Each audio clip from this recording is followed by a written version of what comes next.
What is up, Spacefam?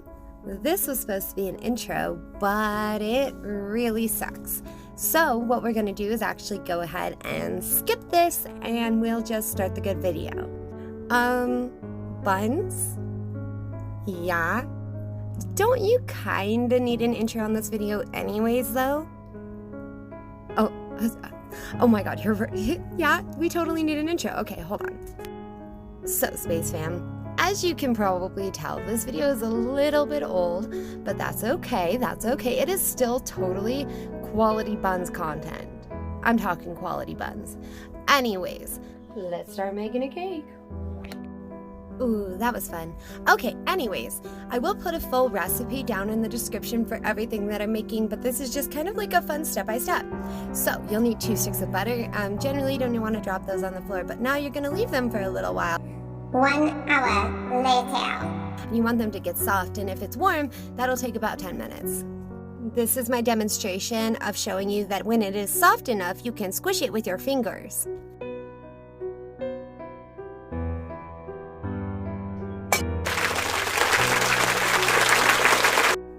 Now we're going to take all that nice soft butter and a whisk. You can use whatever kind of whisk you want, whether that's electric or regular, and you're going to put it in a bowl and mix that with 1 3/4 cups of sugar.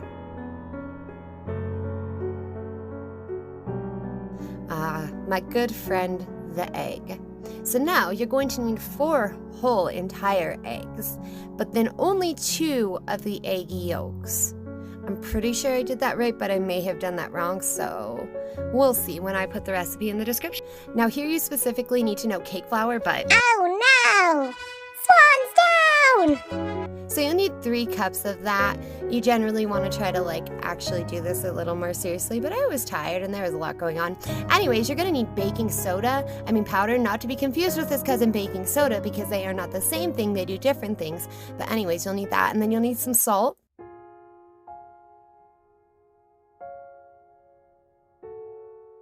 Okay, but really you'll need half a teaspoon of salt. It's not actually that much. And anyways, you're gonna whisk that all together. So now you're gonna need buttermilk. And the first time anybody said this to me, I thought butter and milk, but that's apparently not what this is at all. So you're gonna take butter and then actually add a lemon, like lemon juice or vinegar. I said lemon, I meant acid, like lemon juice or vinegar to it. And then mix it together and wait for it to create buttermilk. Alrighty, Space Fam, so now we've got 3 key players in this game. We've got our wet ingredients mixed together. We have our dry ingredients in a separate bowl, again mixed together. And then our buttermilk, which if you remember is not butter and milk, but actually an acid mixed with milk to make something sour. Alright, now the goal is to slowly combine the dry ingredients with the wet ingredients, but as you see, I do nothing slowly. I am also a mess. I think the only way to cook is really to be a mess, but anyways, that's not the point. Just pour that shit in there and go with it. I am also a mess. And then you're going to want to add your buttermilk eventually to that mixture and mix it all together and make it real good. And don't forget to add your tablespoon of vanilla. It really doesn't matter what kind of vanilla you use, if you use the real stuff or you use the fake stuff. I really don't care. Just use vanilla because it tastes good. And some rainbow sprinkles, because rainbows make the world go round and make it pretty, right? Right? Yeah, mix that up. Alright, so here's a baking life hack for you. Take your pan, spray it down with your cooking spray, put some parchment paper in the bottom of that, and then spray that. Then put that in your oven, topped with tinfoil so it doesn't burn on the top while it cooks through the rest of the cake. And then hopefully when you go to get it out, it will come out nice and easy and not stick to anything. Frosting time! Now I don't particularly like frosting, but here we go. You're going to need butter and shortening. Yes, but let me show you a hack for shortening. You actually take a cup of water, and then you can raise your water by the amount of shortening that you need. So in this instance, I need half a cup. So when I have raised that water to 1.5 cups, I will have enough shortening. And no, I'm not kidding you. That is 4 entire cups. 4 entire cups of powdered sugar. And they really recommend that you don't really worry too much about leveling it off, because you'll need a little bit extra at the end to make it nice and fluffy. So anyways, add a little bit more vanilla, because again, vanilla makes everything taste good, right? Am I right? Gotta have that chalky milk because, it's getting late and our blood sugar is definitely running low. But we're going to keep going. 2 tablespoons of milk. Yeah. And just a pinch of salt, just a little bit. But salt actually tricks your brain and makes it taste sweeter. And here's just another cake decorator hack for you.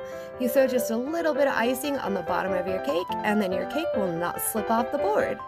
Anyways, here we go into the whole icing process. Let's skip this. It's boring. Yeah, that was like a whole thing, right? Anyways, now we're going to use this to build up the wall around the outside of the cake so we can put this yummy, delicious blueberry filling on the inside of the cake, but it won't leak out and get all gross and weird and make the outside frosting look weird. This keeps it inside that little bubble. Ah, the part we've all been waiting for, food carving.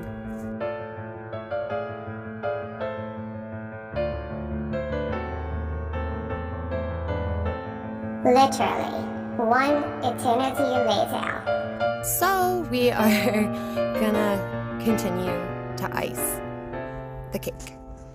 I love it the most when a cake uses fondant because then I don't have to worry about making this icing portion pretty at all, which if you're not gonna use fondant, you really do need to worry about it, but I don't. Yeah, it's the next day. I was tired. So this is chocolate fondant, and if you watch me anywhere else, you would see that I am very, very disappointed by this fact because I don't know when brown transitioned into being chocolate fondant and no longer regular fondant that was simply dyed brown, but my disgust is evident. Anybody else who's made a cake with fondant will know this disappointment, but when you think you've got it close enough, so you go get your pretty cake out of the freezer because it's all nice and set up and, set really good so you won't mess it up with the fondant. Then you get your fondant ready and you put it on over your cake just to find out. Wait for it. Is it gonna fit? Of course you had to drop it. No, of course it doesn't fit because why would it fit? That would be too easy. Too easy. Anyways, we need to try again, which means we've got to rebunch it up, add some more fondant, and do this whole thing over again. I didn't even bother to take it back to the freezer because, I wasn't going to waste my time. No, let's just try this. I am way too eager to get on to the decorating part. We have worked too hard. Ah, success. Now, smooth. This is where things get really fun. Because to put things on a circular cake, actually kind of hard because you have to take something that doesn't really want to sit circularly and force it to do so. So, while other buttons takes care of this decorating portion, I thought I'd take a minute to tell you guys a little bit about my cake decorating journey. Because I actually started when I was 14 or 15, I don't exactly remember. I was in high school and I started cake decorating classes at the Hobby Lobby with my grandpa.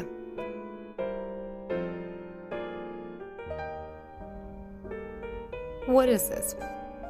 Why do we keep this in here? Oh, is it just for the butter breaking? Okay, I guess so. Maybe, I don't know. But anyway, yeah, okay. So, anyways, my grandpa, showed me the first season of Ace of Cakes with Duff Goldman. And we both fell in love with what they were able to do with cakes and were absolutely amazed and decided, you know what, let's see, is there a way to try this for ourselves? And he ended up finding classes in the back of Hobby Lobby. They're offered by Wilton. They still do them and they're really cool. I do suggest them, but I've got to say, I learned so much there, and with my experience with my teacher, little things like just putting the cake on an angle when you go to write on it, because then you can get a better, true flat surface of the cake. I owe a lot to her and that back room. So it films backwards. My bad, you guys. But this actually is supposed to say, you are the champion. Kind of like it says in the banner. You know where this is going, I'm sure.